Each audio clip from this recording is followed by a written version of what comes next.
दोस्तों मैं एपी विश्वकर्मा स्वागत करता हूं अपने यूट्यूब मंच पर। दोस्तों अगर आप चाहते हैं कि फार्मा में सेल्स को अपने तरीके से इम्प्रूव करें, क्योंकि आज के डेट में देखिएगा तो सेल्स का जो प्रोसेस है वो बहुत ही कॉम्प्लिकेटेड और बहुत टफ हो गया। हालांकि चूंकि हम लोग फार्मा मार्केटिंग में है तो हम लोग के लिए cells is very important and vital point है। तो इस बदलते हुए सिनेरियो में सेल्स की जो प्रक्रिया हो गया या सेल्स को ले लेना या सेल्स निकालना आज के डेट में one of the toughest job in the world हो गया। हालांकि सेल्स का काम पहले भी इजी नहीं था, लेकिन अब बहुत ज़्यादा बदल गया, खासकर फार्मा मार्केटिंग में। इसके बहुत सारे रीजन हैं दोस्तों। पहला बात देखिए है कि आज के डेट में आफ्टर जो पोस्ट कोरोना जो मतलब पीरियड हुआ, एरा हुआ, उसमें बहुत सारा देखिए तो कॉम्प्लिकेशन इसलिए आ गया कि नंबर ऑफ जितने मतलब फार्मा पर्सनल थे या जितने फार्मा लोग थे, बहुत सारे लोगों ने अपने अपने छोटा छोटा स्टार्टअप शुरू किया। कोई पीसीडी फ्रेंचाइजी किया, कोई अपना थर्ड पार्टी मैन्युफैक्चरिंग किया। बहुत सारा एक मैंने समझे कि एक फ्लड आ गया इस तरह का। तो उसमें क्या हुआ, कंपटीशन बहुत बढ़ गया है।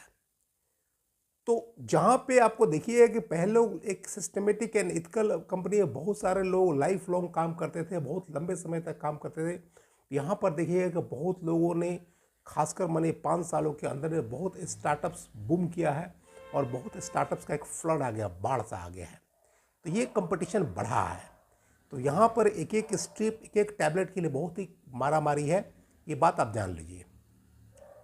तो इसमें करना क्या है आपको कि आपको पेशेंस के साथ अपना कस्टमर को ढूंढ करके अच्छे और सिस्टमेटिक और जो फ्रूटफुल कस्टमर को ढूंढ करके वहाँ आपको सेल्स निकालना पड़ेगा। दूसरा इसलिए टफ हो गया कि आज के डेट में देखिएगा पहले वाली बात डॉक्टर में नहीं रही। हम 2000 में फार्मा कंपनी ज्वाइन की है तो उस समय की बात कुछ और थी।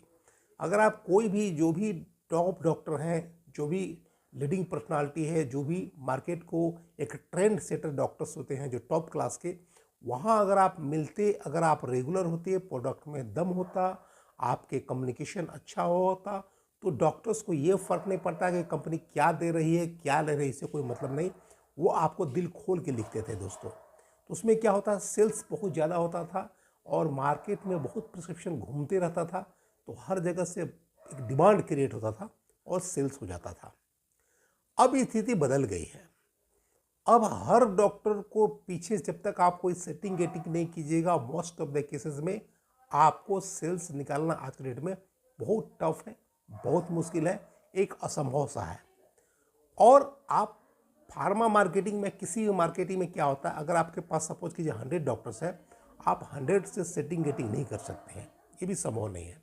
आप 5% 10% डॉक्टर से कर सकते हैं, बाकी आपको जो 90-95% है वहाँ पे सिस्टमेटिक मार्केटिंग ही होता है। तो स्थिति बदल गई है दोस्तों। तो अब क्या होता है कि आपको सब डॉक्टर एक तरह से उसी तरह के हो गए हैं, वहाँ मुश्किल है बहुत, वहाँ भी कंपटीशन है। वहाँ भी आप अगर आप इन्वेस्ट कर भी देते हैं तो तीसरी प्रॉब्लम आती है, वहाँ आपको आरओआई नहीं मिलेगा, रिटर्न ऑन इन्वेस्टमेंट नहीं मिलेगा आपको। क्या होता है आज के डॉक्टर्स में, डॉक्टर्स क्या होता है, सबका सेंटर पॉइंट है। मतलब हर लोग, चाहे वो पैथोलॉजिस्ट हो, चाहे एक्सरे हो, चाहे किसी भी तरह का इक्विपमेंट्स बेचने वाले हो, या किसी भी तरह का जो है, सबको मिला जुला के एक मतलब केमिस्ट हो, स्टॉकिस्ट हो, मैंने डॉक्टर एक सेंटर पॉइंट है जहाँ सबको जाते हैं। तो डॉक्टर्स को तो बहुत सारा अपॉर्चुनिटी है, लेकिन इधर वाले लोगों के लिए उतना अपॉर्चुनिटी नहीं है। तो डॉक्टर एक सेंटर पॉइंट हो जाते हैं, तो क्या करते हैं, डॉक्टर्स ले तो लेते हैं सबसे, लेकिन सबका लिख नहीं पाते हैं। उनकी भी एक कैपेबिलिटी होती है, एक क्षमता होती है। तो इसमें क्या होता है कि आपको मोस्ट ऑफ द कंपनी को आरओआई नहीं मिल पाता है।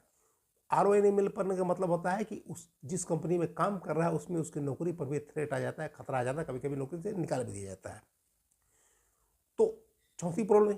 और पांचवी प्रॉब्लम क्या होती है दोस्तों कि आपको आज के डेट में देखिएगा तो मोस्ट ऑफ द डॉक्टर्स जितने क्लिनिक चलाते हैं, सबका मैंने आप देखिएगा तो अंदर ही केमिस्ट शॉप हो गया है, सबका अपना सेल्फ परचेजिंग हो गया, सब एक तरह से मान के चलिए कि कंज्यूमिंग डॉक्टर हो गए हैं ऑलमोस्ट।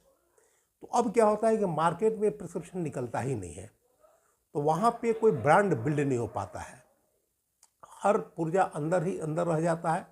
मैंने मान के चलिए कि 90% डॉक्टर्स का यही खेला है। जितने बड़े बड़े डॉक्टर्स हैं, बड़ा बड़ा नर्सिंग होम है, बड़ा बड़ा हॉस्पिटल्स है, इस तरह जो भी है अपना सबका अंदर ही रह जाता है, या बड़ा बड़ा जो अपना क्लिनिक भी खोल के चला रहे हैं सबका ऑलमोस्ट अंदर ही पूरा हो जाता है। तो बहुत बड़ी परेशानी होती है सेल्स को निकालने में दोस्तों। तो यहाँ पे आपको इसमें आप कुछ कर भी नहीं सकते हैं, आपको बदलते हुए ट्रेंड के साथ भी आपकी कंपनी को ट्रेंड चेंज करना पड़ेगा। उसी तरह का आपको डील बोनस, उसी तरह का ऑफर देना पड़ेगा डॉक्टर्स को। बात बन गया तो बन गया, नहीं बना तो नहीं बना, आपको नए कस्टमर्स को ढूंढना है, क्योंकि मुश्किल तो है, टफ तो है दोस्तों। तो यहाँ पे आपको क्या करना पड़ेगा, पेशेंस के साथ अपने मतलब अकॉर्डिंगली जिस तरह का आपका कंपनी का प्रोफाइल है, जिस तरह का कंपनी का इन्वेस्टमेंट है, जिस तरह कंपनी की स्ट्रेटजी है, उस तरह का आपको डॉक्टर्स ढूंढना पड़ेगा दोस्तों।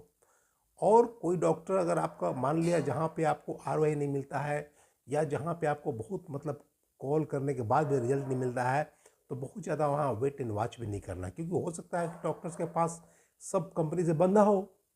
तो वहाँ आपको नए कस्टमर्स की तलाश करते रहना है, और जहाँ लगता है कि फ्रूटफुल नहीं है वहाँ छोड़ते रहना है।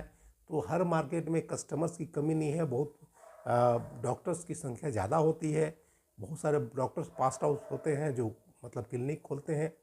तो वहाँ पे आपको कुछ ना कुछ नए रास्ते तलाशने पड़ेंगे, क्योंकि जो एस्टेब्लिश्ड डॉक्टर है वहाँ आप मान के चलिए वहाँ बहुत ज़्यादा स्कोप नहीं बचता। वो सब डॉक्टर ऑलमोस्ट मान के चलिए कि सब मतलब उसी तरह हो गए हैं, सेटिंग गेटिंग वाले, मतलब एकदम करप्शन की धारा में ही सब बह गए हैं। तो यही सब बातें हैं, सेल्स टफ है तो सेल्स को निकालना मुश्किल है। तो आप थोड़ा सावधानी से काम कीजिएगा, अपने कंपनी के स्ट्रेटजी प्लानिंग के अनुसार अगर आप डॉक्टर्स को अगर फाइंड आउट कीजिएगा तो आपका काम बन सकता है, आपको कंपनी को उतना लॉस नहीं होगा। और जहाँ बात नहीं बने, जहाँ आरओआई नहीं मिले, वहाँ पे बिना मतलब का इन्वेस्ट नहीं करते जाना है, क्योंकि डॉक्टर चाह कर भी नहीं लिख सकता है, क्योंकि डॉक्टर्स को देने वाले बहुत हैं। मतलब एक कहावत है ना, एक अनार 100 बीमार, उस तरह की हालात है। तो इसी परिस्थिति में सेल्स जो कॉम्प्लिकेटेड हो गया है, तो वहाँ पे आपको बहुत सावधानी से सतर्क होकर के और आपको अपने अनुसार डॉक्टर्स को चुनना है। जहाँ आरओआई नहीं मिले वहाँ इन्वेस्ट दोबारा नहीं करना है, और नए नए कस्टमर्स की तलाश करते रहना है। बहुत एस्टेब्लिश डॉक्टर के फेरा में नहीं पड़िए। आप तो ये कि आपका बहुत ज़्यादा लिख देगा और लंबे समय तक कोई ठिकाना नहीं है। और आपका मान ले कोई डॉक्टर अगर बहुत बड़ा अगर लिखने वाला है, एकाएक रोक दिया तो और परेशानी बढ़ जाएगी। कोई डॉक्टर मान लिया आपको कोई प्रोडक्ट 100 डिब्बा लिखता है, एकाएक किसी उसको अदर कंपनी से सेटिंग होगी, आपका बंद कर दे और परेशानी हो जाएगी। इसलिए बेटर है कि आप छोटे छोटे कस्टमर्स को, नंबर ऑफ कस्टमर ज़्यादा बढ़ाइए। और छठी बात कीजिए, आप कॉल एवरेज को बढ़ाइए। कॉल एवरेज का मतलब क्या होता है कि अगर आपको कम से कम दिन में 12 कॉल जरूर कीजिए, क्योंकि जितना आपको मैक्सिमम रीच रहेगा उतना सेल्स की पॉसिबिलिटी बढ़ेगी दोस्तों। अगर आप 2 3 4 कॉल करते हैं डेली तो आपको मुश्किल है कि आपका सेल जनरेट कर पाइएगा। तो नंबर ऑफ कस्टमर्स के पास रीच बढ़ाना है। तो यही सब सेल्स का टिप्स है दोस्तों, सेल्स बढ़ाने के जो मुश्किल हालात है उसे निकलने का आइडिया है दोस्तों। अगर वीडियो अच्छा लगा तो लाइक करें, शेयर करें, चैनल को सब्सक्राइब करके बेल आइकन को प्रेस करें, ताकि जब भी हम नया वीडियो डालें आपको नोटिफिकेशन मिल जाए। तो आज के वीडियो में इतना ही, मिलते हैं अगले वीडियो, तब तक के लिए thanks for watching this video.